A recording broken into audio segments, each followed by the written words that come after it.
Anda kembali di Selamat Pagi Indonesia, pemirsa. Dunia kedokteran selalu berinovasi dengan berbagai penemuan dan juga metode pengobatan baru. Nah, teknologi dan berbagai penemuan baru ini tentu saja membuat masyarakat, khususnya kaum wanita ini semakin sadar bahwa kecantikan itu tidak hanya masalah perawatan kulit saja, namun juga bagaimana menjadikannya sehat dengan metode yang tidak abal-abal. Nah, karena kecantikan itu, pemirsa, tidak hanya terlihat dari luarnya saja, namun yang lebih penting adalah terpancar dari dalam. Nah, salah satu metode yang sedang populer saat ini, pemirsa, adalah metode stem cell. Seperti apa sih sebenarnya metode stem cell ini dan apa manfaatnya dari metode ini? Telah hadir di studio Metro TV, pemirsa, salah satu dokter yang akan membangun sebuah laboratorium stem cell, Dr. Richard Lee. Selamat pagi, Dr. Richard. Selamat pagi. Terima kasih sudah hadir di Metro TV, Terima kasih juga sudah mengundang saya. Nah, ini kita bicara soal metode stem cell. Ini sangat baru tapi juga cukup populer.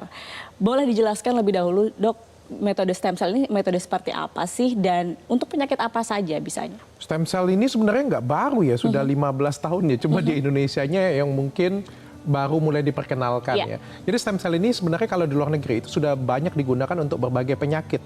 Mau yang sehat sampai yang sakit, terutama penyakit-penyakit degeneratif seperti stroke, hipertensi, diabetes yang sulit disembuhkan. Kanker juga bisa diobatin, membantu penyembuhan dengan stem cell tadi.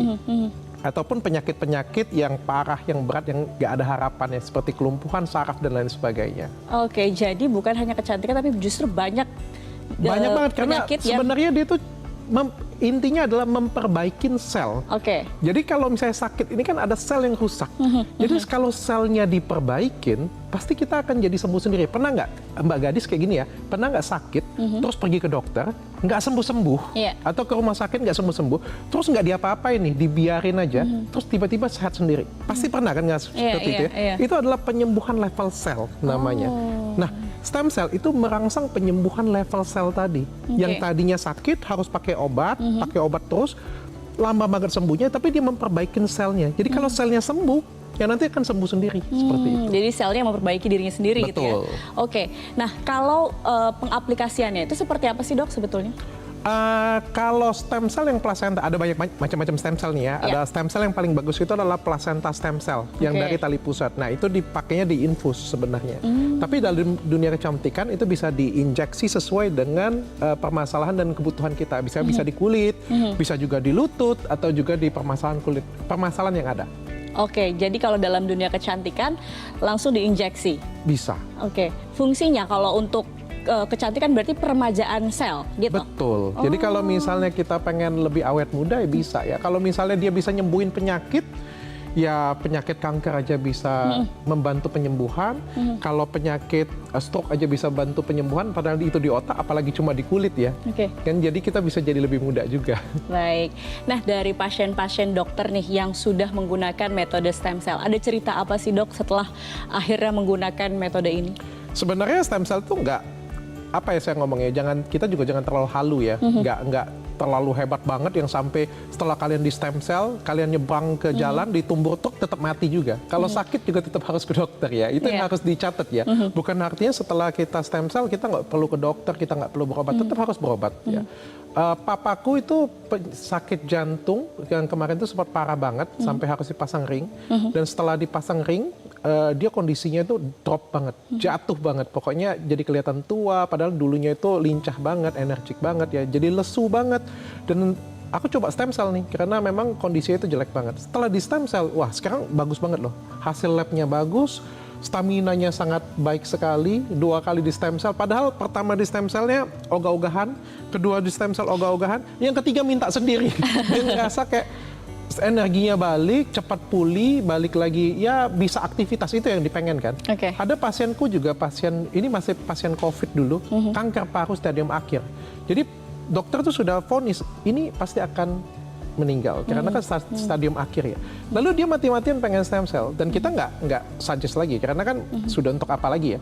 Tapi dia tetap paksa, dia tetap pengen stem cell, dan setelah dia stem cell, 1 tahun kemudian dia telepon saya. Dia ngomong apa?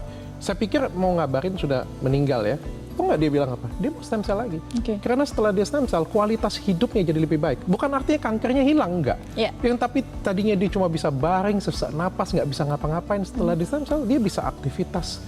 Kualitas hidupnya jadi lebih baik. Itu loh. Oke, nah dokter ini salah satu dokter yang mau membuat laboratorium stem cell. Ini kenapa harus dibuat laboratorium stem cell? Karena Indonesia ini memang butuh inovasi ya, masih diperkenalkan sih, masih diperkenalkan. Jadi harus bikin lab stem cell di sini karena stem cell itu harus fresh supaya masuk dalam tubuhnya jadi lebih bagus. Selama ini berarti impor, ambil dari luar? Ada beberapa lab stem cell di Indonesia, belum banyak sih. Belum banyak. Dan saya pengen kelasnya internasional, makanya ini kerjasamanya dengan China. Dengan Central South University itu top 10 stem cell di dunia. Oke, jadi nanti laboratorium ini akan memproduksi stem cell dan langsung karena harus fresh itu alasannya gimana dok? Boleh dijelasin? Stem cell itu baru punya fungsi yang paling bagus itu adalah 6 jam setelah diproduksi. Jadi 6 jam diproduksi selnya hidup itu masuk ke dalam tubuh kita itu 100% akan kerja. Lebih dari 6 jam itu matinya berapa puluh persen. Lebih dari 24 jam itu matinya lebih dari 50%. Jadi kayak nggak ada gunanya. Bayar ratusan juta kalau misalnya selnya mati juga nggak akan ada gunanya. Nah, sekarang kan banyak banget orang di Indonesia itu pakai stem cell dari Jepang, dari Jerman yang dikirim pakai pesawat. Jadi sampai di sini ya sebenarnya nggak ada guna. Ya, oke. Nah, secara angka sebenarnya kalau di Indonesia penggunaan metode stem cell ini sudah berapa persen sih dok? Apakah memang kalau yang sakit sudah diperkenalkan secara rutin untuk metode stem cell ini? Masih jauh banget. Masih jarang banget dan edukasi tentang stem cell juga masih rendah banget ya. Kebanyakan orang tuh menyamaratakan semua stem cell. Stem cell dari lemak, stem cell dari darah, orang nganggap itu juga benar itu stem cell. Tapi stem cell yang paling berkualitas, yang paling bagus dan paling rendah efek samping adalah placenta stem cell. Oke, dokter membanggakan Indonesia dengan menjadi profesor kehormatan juga di China. Nah, bisa diceritakan dok pengalaman dokter mewakili Indonesia di sana seperti apa? Saya diundang sana, diminta untuk join research. Ada 5 penelitian bareng dengan profesor di China. Suatu keberuntungan bagi saya juga dan ngajar di sana juga sebagai dosen tamu. Bahkan dari sana kita juga banyak ngobrol dan mengembangkan tentang stem cell dan akhirnya bikin kerjasama dengan China juga. Jadi kerjasama ini bikin stem cell juga di Indonesia dan stem cell yang di Indonesia ini kelasnya internasional di mana stem cell ini kan berkembang terus ya, berkembang terus dan terakhir stem cell ini kan banyak gosipnya bahwa stem cell itu bisa menyebabkan kanker. Dan yang teknologi terbaru justru stem cell-nya bisa bantu untuk menyembuhkan kanker. Nah itu kombinasi dan kerjasama kita dengan China. Oke, jadi ternyata ada faktor risikonya, tapi ternyata faktor resiko itu bisa kita tanganin dengan baik. Baiklah, oke. Nah, ada juga sempat viral yang disebut mini stem cell. Ini apa sih dok? Apa bedanya sama metode stem cell? Apakah ini sesuatu yang mirip atau bagaimana? Sebenarnya kalau stem cell itu mahal ya. Stem cell itu nggak ada yang murah. Stem cell itu pasti ratusan juta, 200 juta, 300 juta ya. Tapi kan kita berpikir bagaimana caranya supaya stem cell ini jadi lebih hemat ya. Makanya saya bikin mini stem cell. Mini stem cell itu adalah stem cell dengan dosis yang rendah.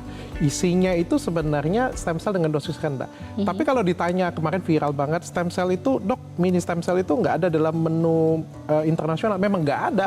Itu adalah menu kecantikan yang saya buat. Sama seperti infus whitening. Infus whitening emang di Amerika kalau tahu diketawain juga. Nggak ada itu infus whitening katanya. Atau infus platinum, itu juga nggak ada. Platinum dimasukkan dalam tubuh kita juga nggak ada ya. Atau juga kayak injeksi DNA salmon platinum. Itu kan namanya menu dalam treatment ya. Sama kayak buku menu dalam restoran ya. Untuk menarik perhatian, minat aja cuma seperti itu. Tapi isinya itu adalah stem cell dalam dosis kecil. Oke, baik. Dr. Richard Lee, terima kasih banyak informasinya. Semoga banyak masyarakat Indonesia, banyak pemirsa Metro TV yang tercerahkan dengan metode stem cell ini dan semoga inovasinya ini semakin memiliki bermanfaat untuk masyarakat luas. Terima kasih Dr. Terima Richard kasih. Lee.